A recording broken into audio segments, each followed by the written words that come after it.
When you think of Italy, you probably picture ancient ruins, Renaissance art, and incredible pasta. But beneath this beautiful surface lies something most tourists never see. A single family that has quietly controlled Italy's economic fate for over a century. While presidents come and go, while governments rise and fall, this dynasty has remained constant, pulling strings from the shadows. Today, we're exposing how the Agnelli family built an empire so vast that Italy literally cannot function without them. And trust me, by the end of this video, you'll understand why some call them Europe's most powerful unelected rulers.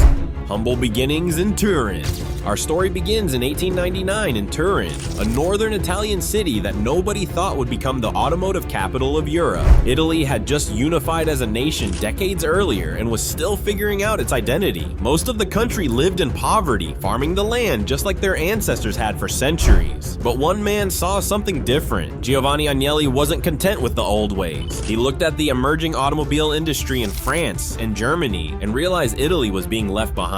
So he gathered a group of investors and founded Fabbrica Italiana Automobili Torino, FIAT for short. The first factory was tiny, just 35 workers building 24 cars in the entire first year. Most Italians had never even seen a car, let alone owned one. There were barely any roads to drive them on, but Giovanni understood something crucial. He wasn't just building cars, he was building the future infrastructure of an entire nation, and whoever controlled that infrastructure would control Italy itself.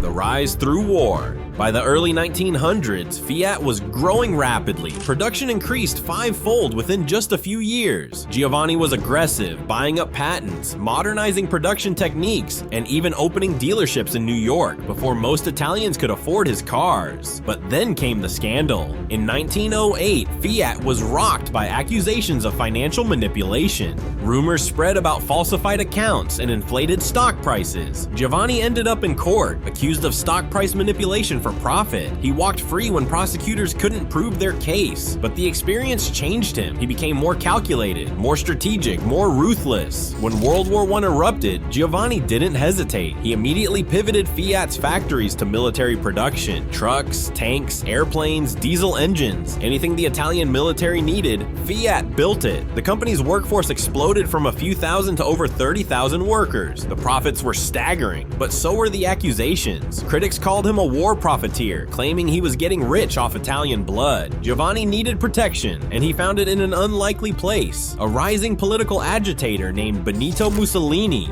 dancing with dictators. In 1914, Giovanni Agnelli made one of the most controversial decisions in his family's history. He began funding Mussolini's nationalist movement. This wasn't about ideology, this was pure survival. When criticism mounted over Fiat's wartime profits, Mussolini repaid the favor by making those accusations disappear. The partnership proved incredibly lucrative. By the late 1930s, Fiat employed over 50,000 workers and dominated Italy's industrial landscape. When World War II erupted and Italy sided with Nazi Germany, Fiat's assembly lines churned out military equipment for both Italian and German forces. But Giovanni was no fool. As the war turned against the Axis powers, he quietly began expressing sympathy for the Allies. He could see which way history was moving and adjusted accordingly. When Italy's liberation came in 1945, authorities temporarily seized Agnelli assets for fascist collaboration, but the punishment was brief. Fiat was simply too important to Italy's economy. The family's connections ensured they survived accountability. This established a pattern that would repeat for generations. No matter who held political power, the Agnellis remained indispensable. The golden age under Gianni. After the war, Giovanni's grandson Gianni Agnelli took the reins. If Giovanni built the foundation, Gianni constructed the empire.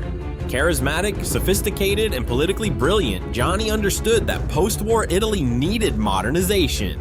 He transformed Fiat from a national company into an international powerhouse. Under his leadership, Fiat didn't just make cars, it absorbed Italy's greatest automotive brands. Ferrari, Alfa Romeo, Lancia, Maserati, they all eventually fell under the Agnelli umbrella. By the 1970s, Fiat employed over 200,000 people. 1 in every 5 Italian manufacturing workers had some connection to Fiat or its suppliers. Entire cities like Turin revolved around Fiat's production lines. A job at Fiat meant stability, status, and belonging to Italy's economic miracle. But Gianni's ambitions extended beyond Italy's borders. In the middle of the Cold War, he did something audacious audacious. He partnered with the Soviet Union. Together, they built a factory capable of producing over 500,000 cars annually. While Western politicians talked about containing communism, Gianni proved that profit could transcend ideology. FIAT factories soon dotted the globe from Moscow to Sao Paulo, from Poland to Argentina. The failed French conquest. By the 1960s, Gianni Agnelli had conquered Italy. Now, he wanted Europe. His target was Citroën, France's second-largest automaker and a symbol of French industrial pride. Gianni personally led negotiations with the Michelin family, who owned both Citroën and France's largest tire empire. The talks moved quickly. Victory seemed certain. If successful, FIATs would dominate European roads completely. But then politics intervened. French President Charles de Gaulle personally blocked the deal. He feared Italian control over a French national icon. FIAT was forced to settle for a mere 15% stake. This defeat taught Gianni a critical lesson. Economic power had limits. You could own factories, employ hundreds of thousands, control supply chains, and still lose to a single political decision. From that moment forward, the Agnellis understood something profound. Controlling what people think matters as much as controlling what they buy. If you shape public opinion, even iron-willed politicians hesitate to oppose you for fear of losing elections. The family began shifting strategy from factory floors to front pages. Media empire expansion. Gianni had once owned La Stampa, Turin's leading newspaper, but his grandson John Elkann took media control to an entirely different level. The pivotal moment came when Exor, the Agnelli holding company, acquired a 43.7% stake in GEDI, Italy's largest media group. The deal was worth over 100 million euros, and the shares came from the De Benedetti family, another powerful dynasty that had long mixed business with politics. Suddenly, the Agnellis controlled La Repubblica, La Stampa, 13 regional newspapers, and radio stations reaching millions of Italians daily. This gave them power to shape regional narratives beyond just national headlines. But they didn't stop there. In 2015, Exor acquired 43.4% of the Economist group, gaining influence over one of the world's most respected international weeklies. The Economist isn't just a magazine. It's required reading in corporate boardrooms, government ministries, and university economics departments worldwide. Its coverage guides investors on markets, helps policymakers gauge global sentiment, and frames debates that ripple through decision-making circles globally. Now the Agnellis could project their voice well beyond Italy's borders through this prestigious platform. Cultural domination through sport.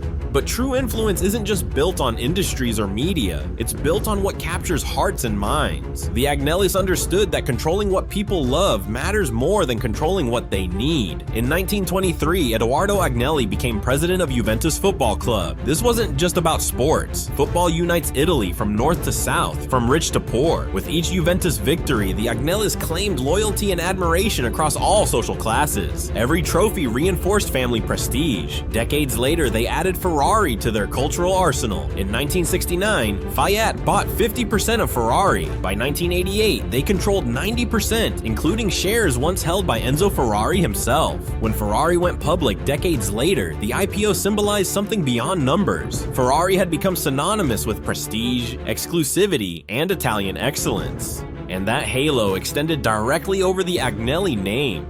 Through Exor's structure, the family secured 48.1% of voting rights at Ferrari. They no longer needed full ownership. Authority was baked into the corporate structure itself, the modern empire. As the 21st century dawned, many old industrial empires collapsed or were forced to reinvent themselves. But the Agnellis did something far more strategic. They transformed from industrial magnates into financial puppeteers. The key was Exor, their holding company that functions like a central command center. Instead of directly running companies, the Agnellis own controlling stakes in multiple global industries through Exor. This structure provides two critical advantages: privacy and power. Through Exor, the family controls Stellantis, the automotive giant formed by merging Fiat, Chrysler, and PSA, now one of the world's largest automakers. They control Ferrari, the crown jewel of luxury engineering. They own Juventus, one of Europe's biggest biggest football clubs. They influence the Economist group, shaping political and economic narratives globally. They hold major stakes in reinsurance, technology, and data analytics firms. Each holding gives them influence over a different sector: transportation, luxury markets, sports culture, media narratives, global finance, and increasingly the data that shapes modern decision-making. By 2024, Exor owned 10.1% of Clarivate, a New York-listed data and analytics company that guides decisions for universities, corporations, and governments worldwide. In an age where data shapes everything from stock prices to policy, the Agnellis have positioned themselves where information becomes both power and profit. The silent ruler. Today, John Elkann leads this empire with a calculated, almost invisible approach. To most observers, he appears calm, even distant from politics. But behind closed doors, few major industrial moves in Europe happen without brushing past his reach. As head of Exor, Elkann controls a 40 billion euro empire stretching from Milan to Amsterdam and beyond. But money isn't the full story. Real power comes from being in the rooms where Europe's rules are written. The Agnellis move through Europe's elite circles.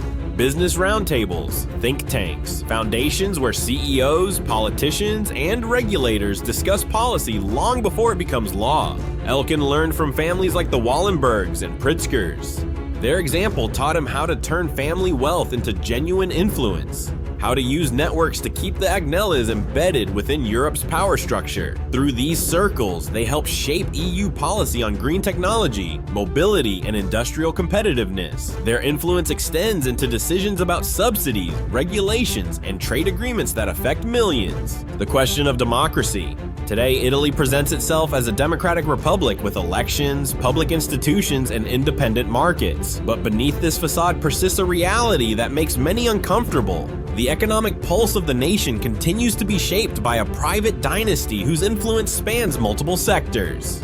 The Agnelli family, while less visible publicly than in previous decades, retains power that has evolved, becoming more nuanced, sophisticated, and globally oriented. Through Exor, they operate on a level where national borders become irrelevant. No longer reliant on political patronage or direct government assistance, they wield economic instruments that governments actively seek: employment opportunities, technological advancement, investment capital, and strategic international partnerships. This positions them not merely as business leaders, but as architects of Italy's long-term economic framework. Their interests span automotive manufacturing, luxury goods, robotics, sports, media, finance, insurance, and technology, the foundational pillars of modern society. So here's the uncomfortable question: is it healthy for a single family to wield such extensive influence over an entire nation's trajectory?